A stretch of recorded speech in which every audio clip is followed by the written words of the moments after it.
This is MeetSean, where we break down real life topics insurance, annuities, real estate, travel planning, and home ownership so you can make smarter moves. Subscribe so you don't miss the next episode.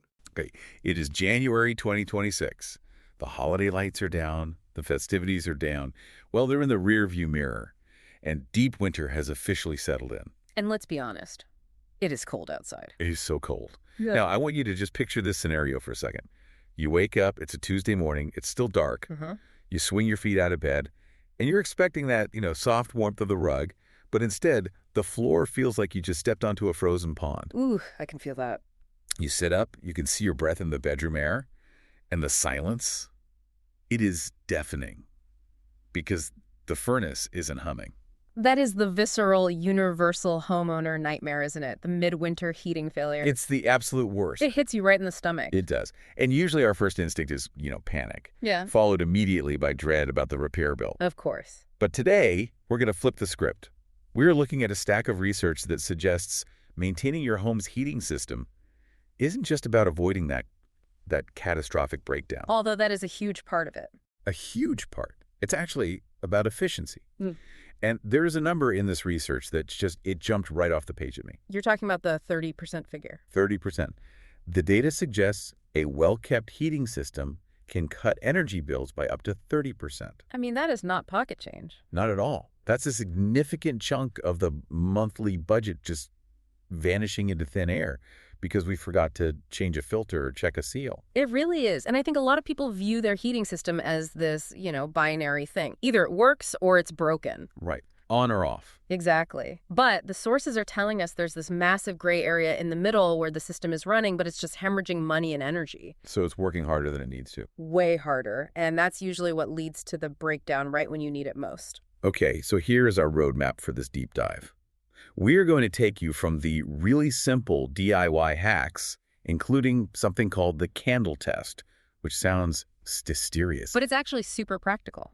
all the way to the heavy-hitting economics of, say, replacing a system, decoding terms like CR2, and load calculations. Think of it as a crash course in building science, but strictly for the homeowner who just wants to save a bit of money. Our mission is simple. We want to transform you from a passive homeowner who just, hopes the heat turns on, Crossing their fingers. into an active steward of your home's respiratory system. We want to get you comfort, safety, and yes, those savings. And the fascinating thing is, it starts before we even look at the furnace. Right. This is the first surprise for me in the reading. The first segment of our research focuses on the building envelope. Mm-hmm. When I think heating maintenance, I think about the machine in the basement, with the toilet light. But the sources say that's step 2. Step 1 is the house itself. Why is that? Well, just think about the physics of it. You can have the most expensive, high-tech, 99% efficient furnace in the world. Top of the line. But if your house is full of holes, what are you actually doing? You're heating the neighborhood. You are heating the neighborhood. The envelope is that barrier, the shell between the conditioned air inside and the freezing air outside. If that envelope is compromised, the machine just has to work overtime to keep up. It's like trying to fill a bucket with a hole in the bottom. That's the perfect analogy. You can turn the hose on higher, or you can just plug the hole. So we are hunting for leaks. And the source material mentioned some pretty high-tech ways to do this, like thermal cameras or infrared thermometers. Yeah, which are great. They show you exactly where the cold spots are. But I love the low-tech option they provided, the candle test. Walk us through this. It is classic physics, and it's surprisingly effective. You take a lit candle, and preferably on a windy day, you just walk around the inside of your house. Okay. And you hold it near the usual suspects' windows, door frames, electrical outlets. You're looking for the flame to flicker or to pull to the side. If it dances, you've got a draft. Exactly. You found an infiltration point. It's like ghost hunting, but for cold air. And where are we looking? The sources list the obvious ones, like windows and doors, but they also highlighted some areas I definitely wouldn't have thought of. Right. Everyone checks the front door. But the research points to attics, basements, and specifically electrical outlets and pipe penetrations. The outlets always surprise me. You just don't think of a plug socket as a wind tunnel. But think about how it's built, right? There's a hole cut in the drywall, and behind that is often an uninsulated space inside the wall cavity. I see. So if the wind is hitting the exterior of that house, it pressurizes the wall, and the air just pushes right through the outlet. It's a direct highway for cold air. Okay, so let's say we find the leaks. The candle is flickering like crazy near the baseboard. The fix depends entirely on the type of leak, right? Absolutely. This is where people get tripped up. Yeah, I feel like I would just buy one product and try to use it everywhere. You can't just duct tape everything. You need the right tool for the job. Yeah. The rule of thumb from the sources is simple. Does the part move? If it's a door or a window sash that needs to open and close, you need weather stripping. It creates a seal, but it still allows for that movement. Right. If you caulk a window shut, you're going to regret it come springtime. You really are. And if it doesn't move, Then caulk. then you want caulk. That's for static gaps, like a crack in a window frame or where the baseboard meets the floor. It fills the gap and stays flexible. What about the big, ugly holes? Like, I'm thinking under the kitchen sink where the pipes come through the wall. Sometimes there's a gap you could stick your thumb through. Yeah, and caulk is just going to fall right into that hole. For those larger penetrations, the sources recommend foam insulation. Big expanding spray foam. That's the one. It fills the cavity and hardens, creating a really good airtight seal. Yeah. It can be messy if you aren't careful, but it's incredibly effective. All right, so we've sealed the envelope. We aren't heating the backyard anymore. Now we can finally look at the machine itself. Yes. The sources describe the air filters as the lungs of the house. That's a perfect analogy. The system has to breathe in to be able to breathe out. But is it really that dramatic? I mean, I've definitely let a filter go a few months too long. The house didn't explode. No, it didn't explode, but it was suffocating. I mean, imagine trying to run a marathon while breathing through a coffee straw. Okay, I get the picture. That is what a dirty filter does to your heating system. It restricts airflow. And in HVAC, airflow is everything. The system runs longer, the components get hotter, the motor strains. That's where efficiency dies. And where breakdowns start. Exactly. You're basically paying more money to slowly kill your furnace. I feel like everyone knows they should change the filter, but the when is always a little fuzzy. When I remember is the usual schedule. Yeah, but the sources actually gave us a hard schedule. It did. And it varies by the material. If you're buying those basic fiberglass filters, the cheap ones you can see right through, Yeah, the blue ones. you need to change those every 30 to 60 days. Especially in deep winter when the system is running constantly. And what about the pleated ones? The ones that look like an accordion? Those have more surface area, so they buy you a bit more time, usually 90 to 120 days. But, and this is a big but, Variables matter. the source explicitly mentions pets and allergies. If you have a golden retriever shedding its winter coat, that 90-day filter might look like a rug after 45 days. So cut the timeline in half if you have pets. At least, you'd be shocked. And there is one crucial safety tip the expert source really emphasized here. It sounds obvious, but it's dangerous if you ignore it. Which is? Always turn the heating system off before you pull that filter out. Because of the suction. Yes. If that system is running, the blower fan is a giant vacuum cleaner. If you pull the filter, loose debris, dust bunnies, whatever, it can get sucked right into the fan. And now you have a much bigger problem. Now you're not just buying a filter, you're paying for a repair call to clean out a motor. Noted. Power off, then filter out. Okay, moving up from the lungs to the brain of the operation, the thermostat. Right, this is an area where tech has really shifted the conversation, but the basics of just calibration, they still apply. The source suggested testing if your thermostat is lying to you, which I found interesting because I tend to trust that little digital number implicitly. You shouldn't always. The sensors can drift over time, or sometimes it's just about placement. If a lamp is right next to it or the sun hits it at 2 p.m. It thinks the room is way hotter than it is. Exactly. It thinks the room is 80 degrees when it's actually 65. So the system shuts off and you're freezing. So what's the fix? The advice is to tape a reliable separate thermometer right next to your thermostat and just wait a while. If the thermostat says 70 and the thermometer says 64, your system's working off bad data. And you're wasting energy trying to chase a temperature that isn't even real. You got it. Now here is where it gets really interesting for the budget-conscious listener. The source gave us a magic number for winter settings. 68 degrees Fahrenheit. 68 degrees. That's the one. I have to be honest, 68 feels brisk. I know people who keep their homes at 74. And 74 in the winter is going to cost you a lot. The Department of Energy, our sources, they all agree. 68 is the gold standard for efficiency versus comfort. Why that number specifically? Well, it's about the temperature difference between inside and outside. The bigger that gap, the faster heat tries to escape. Every single degree you go above 68 adds a significant percentage, sometimes 1 to 3% to your heating bill. So if I'm at 74, I could be paying maybe 15 to 20% more than the person at 68. Easily. And this is where programmable and, smart thermostats really earn their keep. Because they can do the thinking for you. Precisely. You don't need the house at 68 when you're at work or when you're sleeping under a duvet. A smart thermostat can drop it down and bring it back up right before you walk in the door. The source highlights that automation is a game changer. So we've sealed the house, cleared the lungs, calibrated the brain. Now we have to talk about the hardware.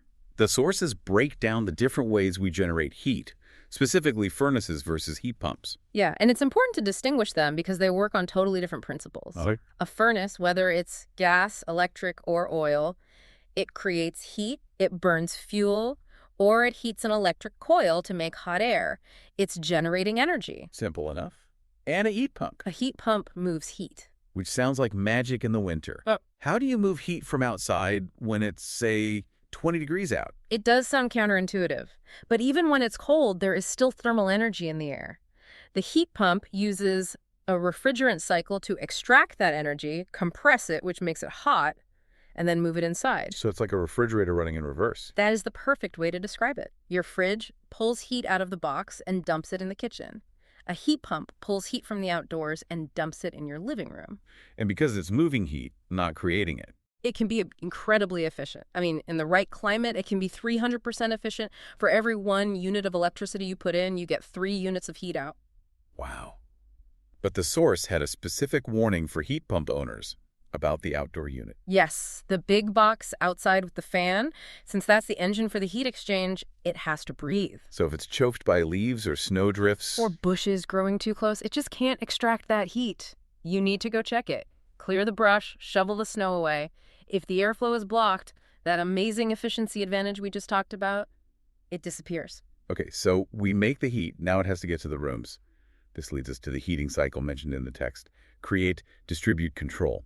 But what happens when the distribute part fails? You know, that one room that's always freezing. Uneven heating, it's the #1 comfort complaint. Can we DIY that?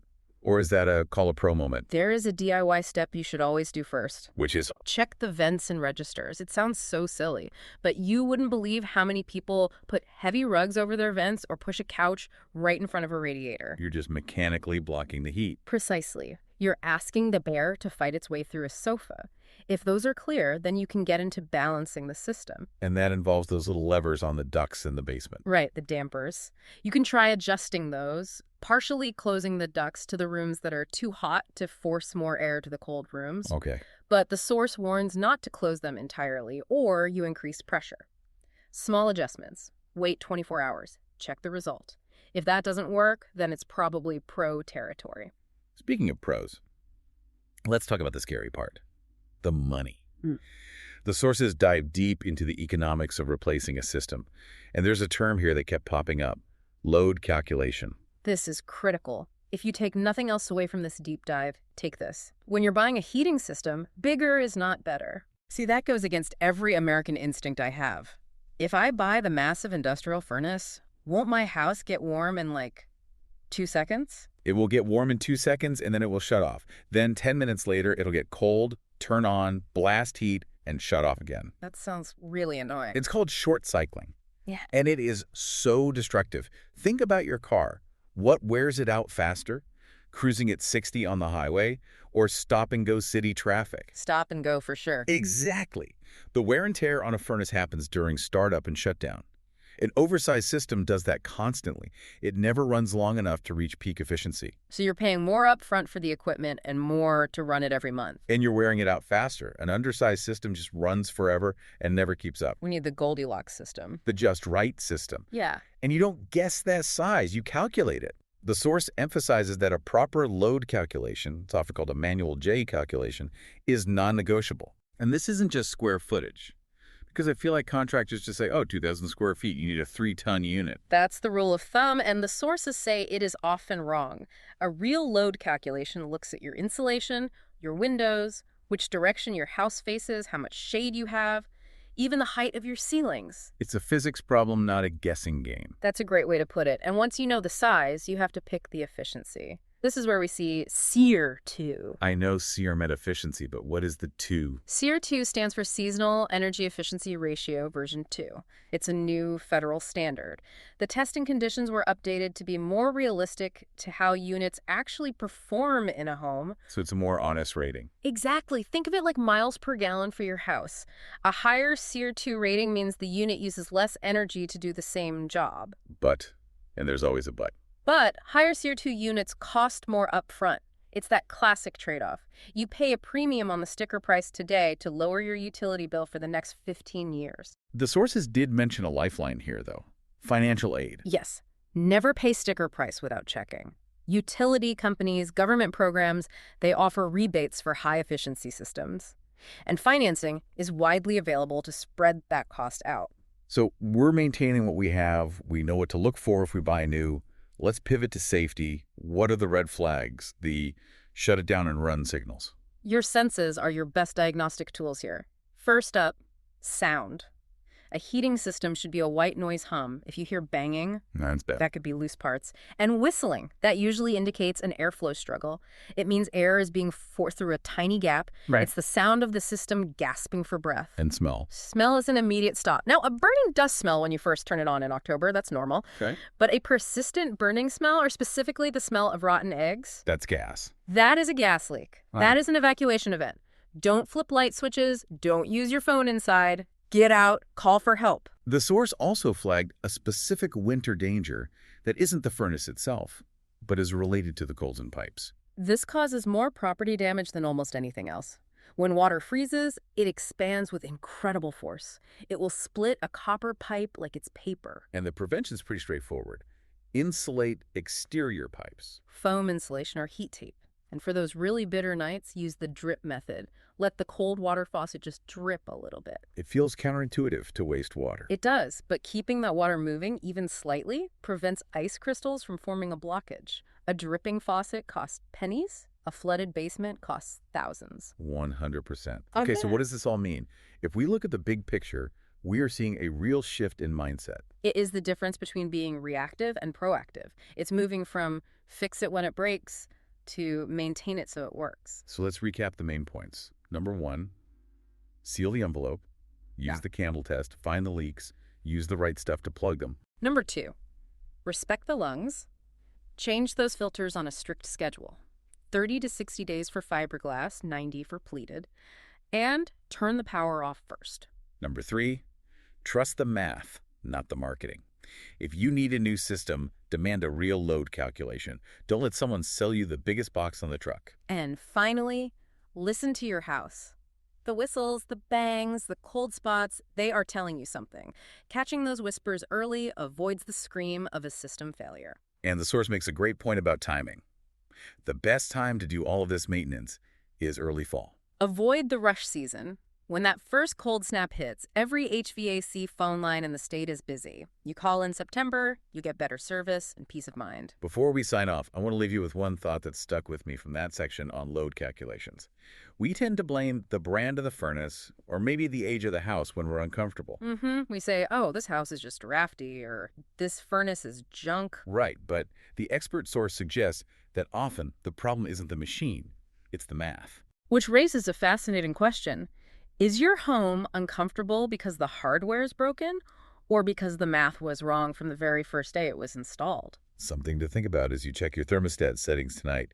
Stay warm, check those filters, and we will see you on the next deep dive. Stay cozy, everyone. That's it for today's Meet Sean. If this helped, follow the show and share this episode with one person who needs it. See you next time.